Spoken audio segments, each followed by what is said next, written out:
할렐루야. 아멘. 우리 하나님의 크신 은혜와 사랑이 특별히 새벽기도회 이 자리에 나온 우리 반향로교회 모든 분이 충만하게 임하기를 예수님의 이름으로 간절히 축원합니다. 아멘.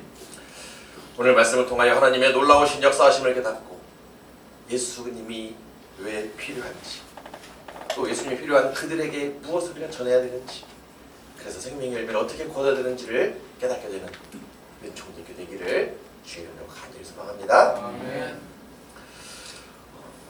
오늘 말씀을 시작하며 질문을 드려봅니다. 여러분의 삶에는 기쁨이 넘치고 계십니까? 아멘. 할렐루야. 아멘. 감사합니다. 표정들을 보아하니까 기쁨이 넘치는 분이 한 3분의 2가 넘는 것 같고, 조금 근심걱정 연자가 있으신 분이 조금 몇 분 계시는 것 같아요. 네. 오늘 특별 새벽기도회 준비를 하면서 박신영 목사님에게 책자를 하나 받았어요. 그러면서 주제 말씀을 있다라는 사실을 보고 묵상을 했습니다. 사도행전 16장 4절, 34절 말씀은 빌립보 간수의 집을 말씀하는 내용이지요. 그가 그들을 데리고 자기 집에 올라가서 음식을 주고 그와 온 집안이 하나님을 믿음으로 크게 기뻐하니라.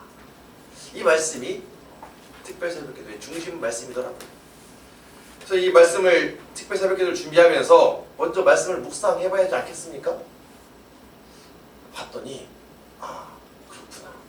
복음이 들어가는 가정. 예수님을 만난 그 심령에는 세상이 줄 수 없는 큰 기쁨이 샘솟는구나. 그럴 수밖에 없겠구나 하는 사실을 다시 발견했다라는 겁니다. 그래서 구원의 열매는 그렇구나. 이처럼 감격적인 기쁨이 되는 것이구나 하는 것을 깨달았다는 거죠.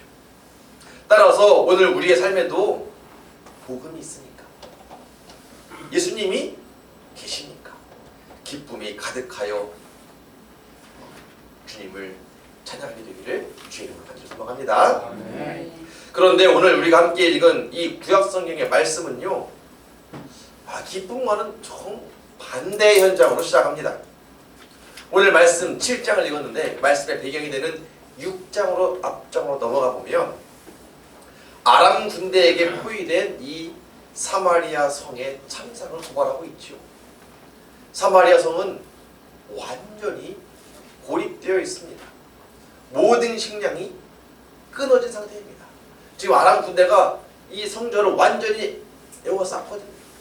그러니까 교역할 수 있는, 물자가 출입할 수 있는 상황이 아닌 겁니다. 모든 식량이 그렇게 끊어지니 물가는 당연히 천정부지로 솟아오르겠죠. 나중에 찾아보니까 시간이 지날수록 물가가 점점 올라서 나귀 머리 하나에 먹을 것도 없는 그 머리 하나에 은 80세겔, 비둘기 똥 4분의 1가, 비둘기 똥을 누가 먹겠습니까? 그러나 그것조차도 먹을 것이 없어서 나중에는 은 5세겔까지 거래가 되는, 상상할 수 없는 가격에 거래가 되고 있었다라고 성경은 말하고 있습니다. 더 비참한 것은 정말 인간이 무너질 수 있는 가장 밑바닥의 모습도 터져 나옵니다. 보입니다. 열왕기하 6장 28절 이하에 보니까 여인들이 서로 말합니다. 거래를 하죠. 오늘은 너의 아들을 잡아먹자. 내일은 우리 아들을 잡아먹고, 그렇게 해서 우리의 배고픔을 면하자 라고 거래를 했다는 겁니다. 근데 그 와중에도 뒤통수를 치면서 약속을 지키지 않고 아들을 잡아먹고 이쪽 아들은 숨겼다는 거예요. 그러면서 그걸 가지고 또 고발을 합니다. 그러니 이 이야기, 이 배경이 지금 이야기입니까? 고발입니까?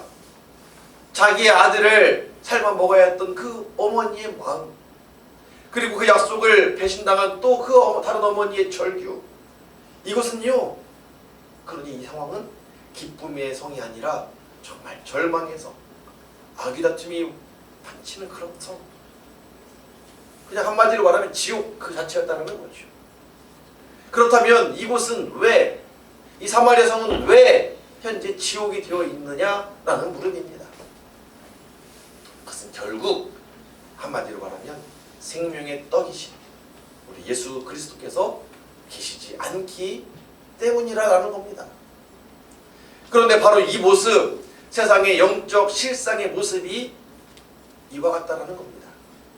세상에 대해서는 저보다 더 오래 사신 분들이 더 아실 텐지만, 그럼에도 불구하고 제가 아는 세상을 감히 말씀드리면, 겉은 화려한 성, 튼튼한 성, 그래서 저마다의 문화를 자랑하는 성 같이 보이지만 그 안에 그 실상을 들여다보면 영적 기근으로 인해서 서로가 서로를 파괴하고 결핍과 두려움 속에서 죽어가고 있는 그런 곳이 세상이다라는 겁니다. 왜 이렇게 되었다고요? 거기에는 그렇죠, 말씀이 없으니까, 생명의 떡이 없으니까, 생명이 없기 때문에 그렇다는 겁니다. 그래서 그들에게는 예수가 필요하다는 거죠. 이 지륵 같은 절망, 정말 단 1%의 희망도 보이지 않는 이 지옥과도 같은 한가운데에 우리 하나님은 딱 4사람, 단 4사람, 가장 비천하고도 가장 절망적인 4사람을 통해서 오늘 구원의 말씀을, 구원의 빛을 비추기 시작했다라는 겁니다. 오늘 말씀으로 딱 들어와 보면 이 이야기의 주인공은 나병 환자들이지요. 장군도 아닙니다. 훌륭한 인품이 뛰어난 사람도 아닙니다. 오늘 3절 말씀 첫머리에 성문허 위에 나병 환자 4사람이 있었으니, 이 나병 환자 4사람이 주인공이라는 겁니다. 그런데 사실 이 4명의 나병 환자들, 이들은 누굽니까? 이들은요, 이 주인공임에도 불구하고 이들은 사실은 성 안에도 속하지 못합니다. 그렇다고 성 밖에 성을 둘러싸고 있는 아람군에 속했느냐? 그것도 아닌, 양쪽에서 다 쫓겨난 사람들입니다. 왜냐하면 나병이 걸렸기 때문에 율법에 따라 부정하다라고 해가지고 성 밖에서는, 성 안에서는 공식적으로 쫓겨난 사람들이 어떤 거죠. 성 안의 사람들은 굶주림으로만 고통받았지만 이 굶주림에 대해 이 나병 환자들은 버림받았기 때문에 굶주림 플러스 버림받은 멸시, 천대, 또 쫓겨남, 그런 고통, 아주 인간의 비참함을 짊어진 그런 삶을 살아가게 될 수밖에 없었다는 겁니다. 그래서 그들이 서로에게 의지하고 살아가다가 이제 정말 마지막 때가 가까이 온 것 같습니다. 서로에게 말합니다. 4절이죠. 우리가 어찌하여 여기 앉아 죽기를 기다리랴. 지금 우리가 성읍에 들어간다 할지라도 어차피 죽을 것이고, 성 밖으로 나간다고 할지라도 지금 아람군대가 둘러싸고 있으니까 죽을 건데, 또 여기 있는다고 해도 죽을 건데 어떻게 할까? 들어가도 죽고 나가도 죽고 여기 있어도 죽고 고민해본 겁니다. 그러다가 정말 0.1%라도 단 1%라도 희망이 있는 곳으로 가보자. 근데 들려오는 소식이 성 안에는 지금 먹을 것이 없었어. 서로의 자녀를 잡아먹고 있다고 하니 저기 가면 무조건 죽겠구나. 여기 있어도 먹을 것이 없으니까 무조건 죽겠구나. 근데 아람 군대에 가보면, 항복을 하러 가보면 저들이 살려주면 살 수 있는 희망이 조금이라도 있지 않을까 하는 마음으로 결단을 하고 가는 겁니다. 그래, 항복하러 가보죠. 이 사람들의 선택, 이것이 믿음의 위대한 결단으로 보이십니까? 아니지요. 어쩌면 이것은 어차피 죽을 목숨, 믿자야 본전이라는 마음으로 정말 지푸라기를 잡는 심정으로 절박한 이 현실에 대한 인식을 가지고 출발한 겁니다. 여기 있어도 100%, 성 안으로 들어가도 100%, 죽으니까. 그런데 놀라운 것은요, 하나님은요, 그들의 그 절박한 발걸음, 그 한 걸음을 사용하셨다라는 사실입니다. 아멘. 할렐루야. 아멘. 그들이 아람 진영을 향해 그 절망적인 발을 걸음이라도 떼기 시작하였을 때 그들은 몰랐지만 하나님은 이미 그들을 위하여, 성 안에 있는 사람들을 위하여, 하나님의 자녀를 위하여 일하고 계셨다라는 것이 사실이죠. 6절 7절입니다. 이는 주께서 아람 군대로 경고 소리와 말소리와 큰 군대 소리를 듣게 하셨으므로, 그래서 그들이 해질 무렵에 일어나 다 도망하였다 그랬습니다. 그러니 이 과정에서 나병 환자들이 한 것이 있습니까? 없습니까? 그렇죠. 사실은 없어요. 없습니다. 다만 그냥 어차피 죽을 것이라는 그 절박한 심정으로 그냥 갔을 뿐입니다. 그러나 하나님께서는 그들의 발걸음을 미리 아시고 큰 군대의 소리로 그 발걸음을 바꿔주셨던 거죠. 그리고 하나님께서 그 소리 하나로 강대국 아람 군대를 혼비백산하게 만들어서 도망치게 만든 겁니다. 그것도 급하게, 천천히 이것저것 짐 싸가지고 도망가게 만든 것이 아니라 아주 급하게. 왜요? 모르긴 몰라. 성경이 안 나왔으니까 모르긴 몰라도 이 사람들이 갑자기 급하게 결정했거든요. 그렇죠? 그러니까 급하게 결정했어도 하나님께서는 미리 아시고 그 걸음을 사용하셔서 소리를 크게 선포하시는 거예요. 그들이 놀라 도망하게 만드셨다는 겁니다. 그래서 그들이 그 진영 아람 군대에 탁 도착하니까 이미 전쟁은 시작도 안 했는데 벌써 끝났어요. 할렐루야. 아멘. 즉 우리에게는 이미 승리가 완성되어 있다라는 겁니다. 할렐루야. 아멘. 우리 하안 장로교회도 이미 승리한 줄로 믿습니다. 아멘. 바로 이 모습이 전도의 원리가 된다는 거예요. 우리는 종종 나는 믿음이 부족해서 전도 못합니다. 혹은 나는 성경 지식이 조금 부족해가지고 아는 게 없어서 말도 못합니다. 혹은 하나님이 우리의 완벽한 믿음, 유창한 논리를 가지고 우리를 기다리고 계십니다 라고 착각하면서 발걸음을 떼지 않는 모습이 있더라라는 겁니다. 그래서 우리가 저 영혼 죽어가고 있고 지옥에 가고 있고 나도 언젠가 주님 앞에 설 텐데 이대로는 안 되겠다 하는 그런 절박한 심령, 그래서 입을 떼고 발을 떼는 그런 모습이 착각 때문에 일어나고 있지 않다라는 겁니다. 하나님께서 우리의 발걸음 위에도 큰 군대 소리로 덧입혀 주신다 라는 사실을 우리는 깨달아 알아야 된다는 거죠. 그렇습니다. 하나님은요 이미 일하고 계십니다. 그래서 우리의 승리는 이미 완성이 되었다라는 사실이지요. 따라서 우리가 할 일은 이래 주거나 저래 주거나 조금이라도 희망이 있는 곳으로 한번 나아가는 거 보자 하는 이런 절박함이라도 가지고 일어나 나아가기만 하면 되는 것입니다. 아멘. 아멘이 작은데 크게 나와요. 처음 아멘. 아멘. 제 성질을 까먹은 것 같은데요. 저는 아멘을 안 하면 처음부터 다시 합니다. 그렇지 않아도 설교를 많이 길게 준비했는데 다시 우리 하나님은 일하고 계십니다. 아멘. 그래서 승리는 이미 완성이 되어 있다는 거죠. 아멘. 따라서 우리가 할 일은 이래 주구나 저래 주구나 조금이라도 희망이 있는 곳으로 나아가자라고 하는 이 절박함을 가지고 일어나 나아가기만 하면 되는 것입니다. 아멘. 그러므로 바라고 원하기는 추수감사절을 맞아 추수하러 나아가는 이 우리들의 발걸음이 힘차고 복되고 힘이 되기를 주의 이름으로 가지를 소망합니다. 아멘. 이러한 마음으로 나병 환자들이 마침내 아람 군대 진영에 도착을 했습니다. 8절이죠.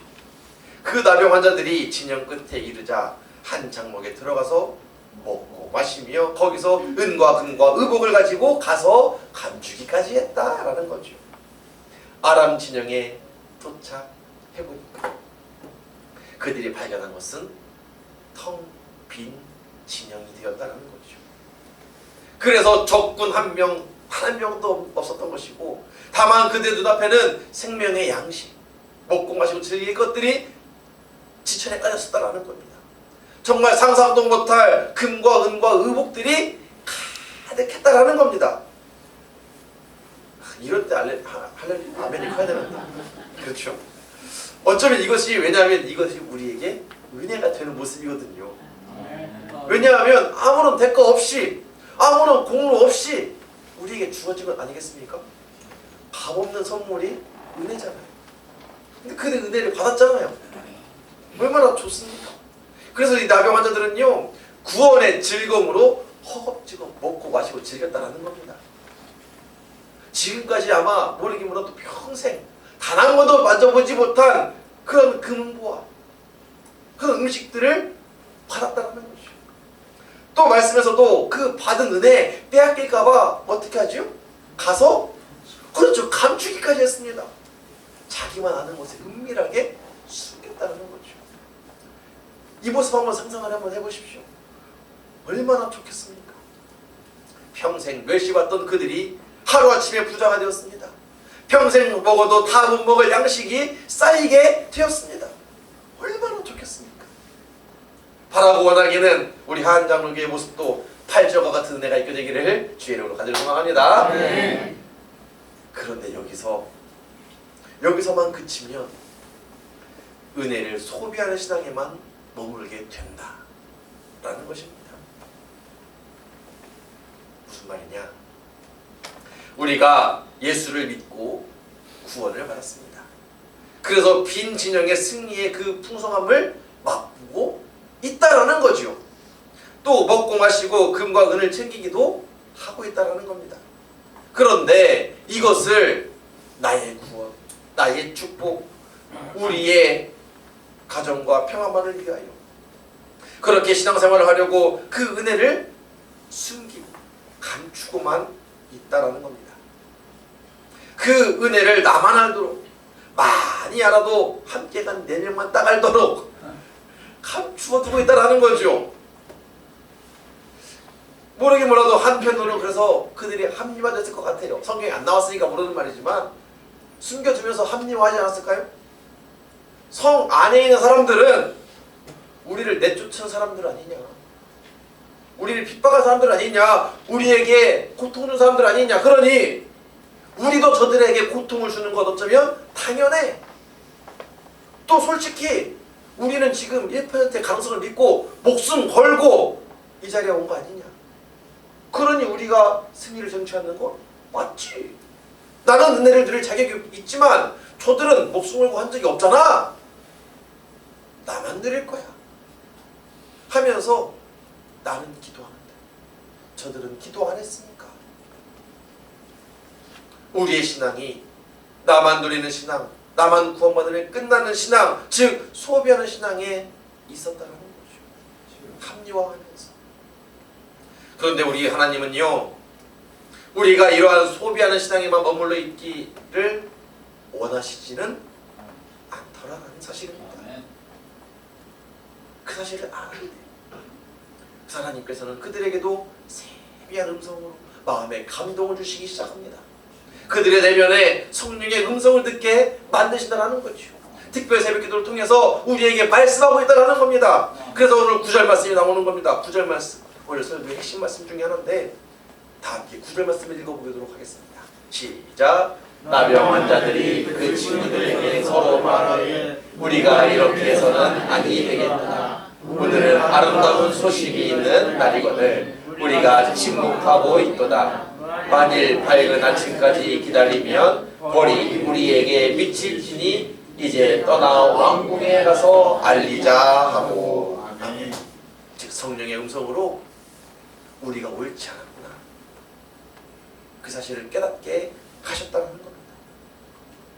따라서 이 한마디는 은혜의 소비자에서 은혜의 선포자로 바뀌게 하는 영적 각성의 외침이 되었다라는 것입니다. 아멘. 그래서 이 말씀을 다시 보면 나병 환자들은요, 지금 자신들의 행동을 세 단어로 정리하죠. 오늘은 좋은 소식이 있는 날이다. 이게 첫 번째입니다. 이 베소라라는 히브리어는요, 이사야 52장 7절 좋은 소식을 전하며 라고 할 때 쓰인 단어와 똑같습니다. 그리고 이 말씀은 신약에서 딱 넘어오면 복음, 유앙게리온, 영어를 잘하시는 분이 많다고 들었으니까 굿뉴스라고 번역된 단어입니다. 즉 그들은 지금 복음을 발견한 것입니다. 두 번째 그들이 한 것은 우리는 침묵하고 있다. 마흘리쉼이 있었다라는 겁니다. 다시 말해 죽음의 성을 애써 무시하고 우리들끼리만 먹고 마시고 배를 채우었다라는 사실을 깨달아 알고 침묵하고 있었다는 겁니다. 그래서 이 침묵은 세 번째 결국 아온, 그 벌받을 일이라는 것을 알았다는 거죠. 여기서 벌로 번역된 아온은요 단순한 실수가 아닙니다. 이것은 알면서도 짓는 죄, 의도적인 불의, 죄악과 그 책임을 뜻하는 강력한 단어입니다. 그러니 무슨 말입니까? 지금 이들이 와서 먹고 마시고 즐기는 이 모든 일, 성한 사람들이 죽어가는 것을 알면서도 혼자만 누리는 이것은, 그 짓은 죄가 된다 안 된다? 된다라는 것입니다. 그 말씀을 포함하고 있는 단어입니다. 바로 이 말씀이 오늘 우리를 향한 하나님의 말씀이 된다는 거예요. 그렇습니다. 복음을 아는 자의 침묵은 그래서 단순히 소극성, 실수 이런 것들이 아닙니다. 복음을 아는 자의 침묵은 바로 아움, 죄가 된다라는 거죠.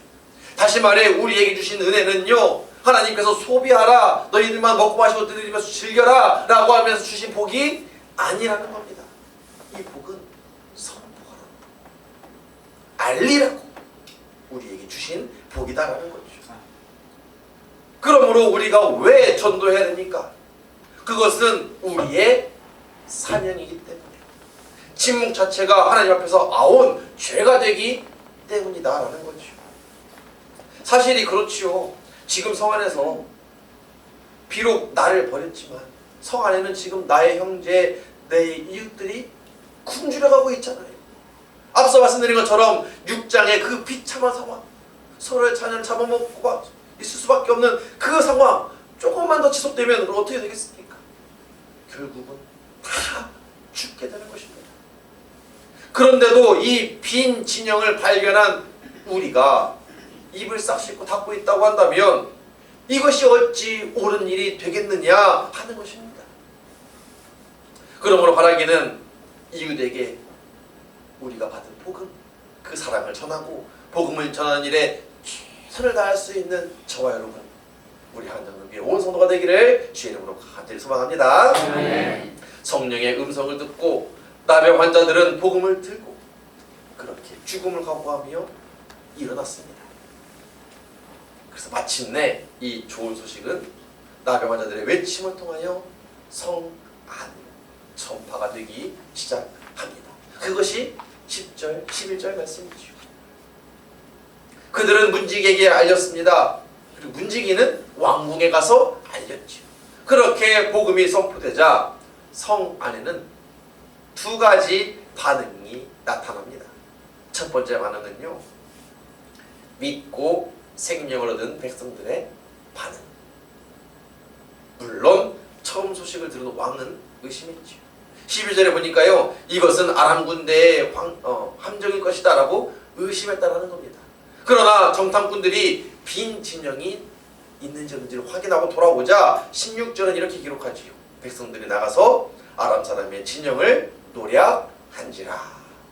즉 그들은요 결국 기쁜 소식을 믿게 되었더라. 그래서 죽음의 자리를 벗어나게 되었더라. 성문 밖으로 달려나가서 함께 예비된 은혜를 함께 누렸더라. 그리고 다 함께 빈 진영의 풍성함을 맛보게 된 거죠. 그렇게 그들은 굶주림에서 생명으로 옮겨지게 되었다라는 사실입니다. 그러니 무슨 말이냐, 이 모습이 복음을 믿음으로 받아들인 자들의 모습이다라는 겁니다. 그런데 둘째 모습도 있어요. 정말 안타까운 모습입니다. 둘째 모습은 뭐냐? 조롱하고 심판을 받은 장관, 그 신하의 모습이 둘째 반응이라는 거예요. 즉 모든 사람이 구원의 소식을 들었음에도 불구하고 다 기뻐하고 있는 것만은 아니었다라는 거죠. 사실 이 좋은 소식, 그 소식이 있기 전 하루 전에 엘리사 선지자가 하나님 말씀을 먼저 그들에게 알려줍니다. 내일 이맘때에 사마리아 성문에서 고운 밀가루 한 스아를 한 세겔로 매매한다.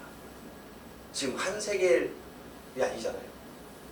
앞서 말씀드린 것처럼 낙타 머리 하나에 500세겔? 그렇죠? 먹지도 않은 비둘기똥 4분의 1 값에 8세겔? 어마어마한 값이라는 거죠. 그런데 밀가루 한 스아를 한 세겔에 매매한다? 이거 있을 수도 없는 일입니다. 보리 두 스아를 한 세겔로 매매하리라 라고 선포하셨다는 겁니다. 그러니 왕 곁에 있던 장관이 이 약속의 말씀을 들었음에도 불구하고 믿을 수가 있습니까? 없습니까? 인간적으로 지금. 그래서 7장 2절에 보면 그때 왕이 그의 손에 의지하는 자 곧 한 장관이 이르되 여호와께서 하늘에 창을 내신들 어찌 이런 일이 있으리 하였다라는 겁니다. 이 장관은 자신의 생각이다. 합리, 이성이라는 그런 이름으로 하나님의 전능하심을 조롱한 겁니다. 그래서 엘리사는 그 장관에게 선포합니다. 너는 네가 눈으로 그 구원을 볼 거다. 그러나 그것을 단 한 모금도 먹지 못하겠다. 못 먹는다. 라는 선포를 하십니다. 분명 오늘 그래서 구원의 그 기쁜 소식, 복음은 좋은 소식은 성취가 되었죠. 그러니 분명 조금만 더 믿고 참고 인내하면서 조금이라도 믿었으면, 노력했으면 함께 기뻐할 수 있었을 텐데 여전히 믿지 못하는 어리석음에 빠져있는 사람들이 있다는 겁니다. 그런데 믿지 못하는 자들 최후가 어떻습니까? 왕은 장관에게 명령합니다. 네가 가서 실상을 확인해봐라. 정말 구원이 있는지 안 있는지. 그래서 장관이 성문에 서 있었다는 겁니다. 엘리사의 말씀이 사실인지 아닌지 직접 확인하고 싶어서 정말 나가서 쓴 거지요. 그런데 그 결과 20절 곧 성문에서 백성에게 밟혀 죽었더라. 결국 장관은요 하나님의 약속이 이루어졌다는 사실, 그 사실을 정말로 눈으로는 봤습니다. 그렇잖아요. 눈으로는 봤는데 그런데 성문에서 백성들에게 밟혀 죽었다라는 겁니다. 예언대로 생명의 양식을 하나님도 먹지 못하고 심판받아 죽었다라는 거죠. 그러니 전체적으로 무슨 말씀이 있냐? 때때로 복음은 양날의 검이 될 수도 있더라. 믿는 자에게는 구원의 좋은 소식, 배설화이지만 복음을 거부하고 조롱하는 자들에게는 심판의 기준이 되는 말씀이 바로 복음이다라는 겁니다. 마찬가지로 우리가 전도의 현장에서 만나는 모습도 이와 같을 수 있다. 어떤 사람은 백성들처럼 복음을 받아들여 생명을 얻기도 합니다. 그런데 다른 어떤 이들은 장관들처럼 자신의 이성과 경험을 내세우며 복음을 조롱하기도 할 거라는 거죠. 그런데 중요한 것은요, 그들의 반응과 상관없이 이 소식은 생명과 죽음을 가르는 유일한 기준이 된다는 겁니다. 그러므로 오늘 우리가 당연히 해야 될 일은 이것은 선지자에게 맡기고 하나님께 맡기고 우리는 다만 나병 환자들처럼 그리고 엘리사 선지자처럼 복음을 전하기만 하면 된다는 겁니다. 전하기만. 이후에 생명과 죽음을 가르는 일은 하나님께서 심판할 때에 알아서 하실 것이기 때문입니다. 말씀을 맺습니다.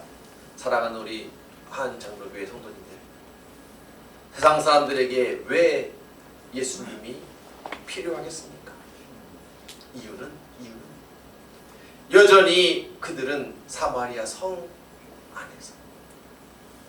다시 말해 겉은 멀쩡하지만 속은 영적 기근에 빠져 서로 파괴하며 죽어가고 있는 그들이 있기 때문이라는 겁니다. 그렇다면 왜 우리 교회가 왜 다시 나아가 전해야만 하겠냐라는 거죠. 말씀을 요약하면 첫째, 하나님께서 이미 우리에게 승리를 주셨기 때문이라는 겁니다. 비록 우리에게 보이지 않는다 할지라도, 우리가 싸우는 것이 아니다 할지라도 우리의 걸음을 하나님께서 사용해 주신다는 거죠. 우리의 걸음을 큰 우레소리와 같이 만드셔서 하나님은 이미 승리로 약속을 보답해 주셨기 때문이라는 겁니다.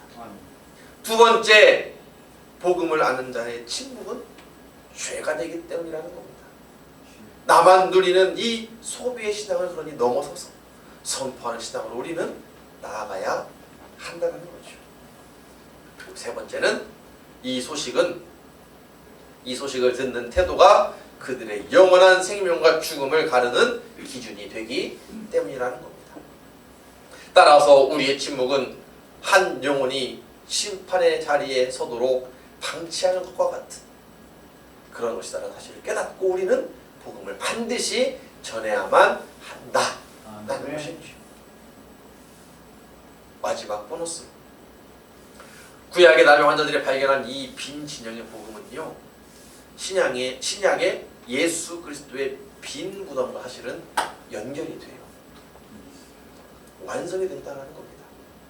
빈 진영의 원수 아람 군대가 없었잖아요. 마찬가지입니다. 빈 무덤에는 사망 권세가 없습니다. 할렐루야.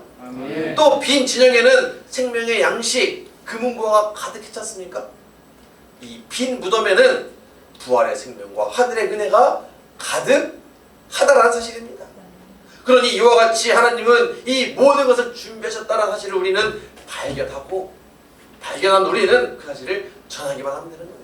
예수 그리스도께서 십자가에서 모든 것을 다 완성하셨기 때문입니다. 승리를 이미 이루셨기 때문이죠. 그러나 누군가 이 빈 무덤, 좋은 소식을 전하지 않는다면 사람들은 여전히 사마리아 성 안에서 죄의 굶주림 속에서 서로를 파괴하고 있지 않겠습니까?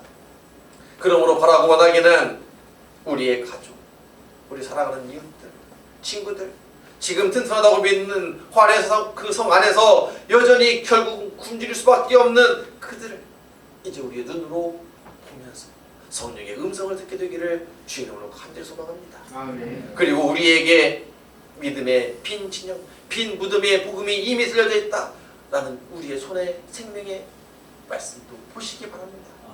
그러므로 이제는 성령의 음성을 듣고 나병 환자들처럼 외칠 수 있게 되기를 소망합니다. 아멘. 우리가 옳지 않았구나. 오늘은 좋은 소식이 있는 날이라 우리가 어찌 참잠하랴. 이 절박한 외침이 한장로교회의 절박한 외침이 되기를 주의 이름으로 간절히 기원합니다. 아멘. 이렇게 이 거룩한 죄책감이 우리를 다시 복음 현장으로 이끌어갈 때에 우리는 더 이상 침묵하는 죄를 범하지 않게 될 것이고, 나아가 죽어가는 영혼에게는 생명의 예수님을 담대히 전하는 좋은 소식을 전하는 아름다운 발이 될 줄로 믿습니다. 아멘. 그래서 복음의 소식이 닿는 모든 곳에 생명을 얻게 되는 기쁨이 넘치게 될 것이고, 다시 살아나는 은총이 충만하게 임하게 될 줄로 믿습니다. 그래서 우리 한안장로교회가 하나님 보시기에도 칭찬받을 만한 놀라운 역사가 일어나는 교회, 부흥하는 교회, 생명의 양식이 충만한 교회가 되시기를 예수님의 이름으로 간절히 축원합니다. 기도하겠습니다.